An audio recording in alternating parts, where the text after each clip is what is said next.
In front of me is Nokia G60, and today I would like to show you how you can use voice recorder on this device. First of all, go into Play Store, click on the search bar and type in Samsung Voice Recorder. Then get this free app from this developer.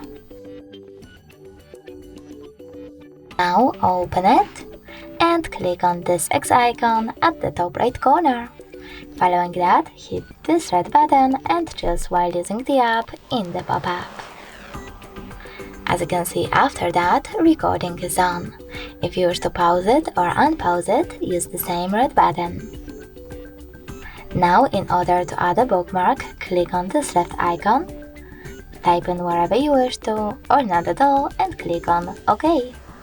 Now, if you wish to delete your recording right away, you need to pause it, click on this X icon on the left, and choose Delete in the pop-up. If you wish to end it and save it though, click on the check mark on the right.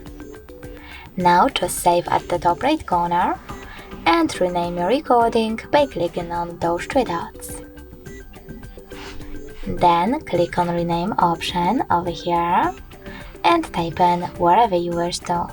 To save your changes, tap on OK. If you wish to play your recording, click on it. If you want to delete it though, you need to go back, hold it, and select this pin icon at the top right corner, or click on those three dots, tap on Delete option at the bottom, and confirm your choice in the pop-up. Thanks so much for watching. If you enjoyed this video, leave a like, comment, and don't forget to subscribe. Bye!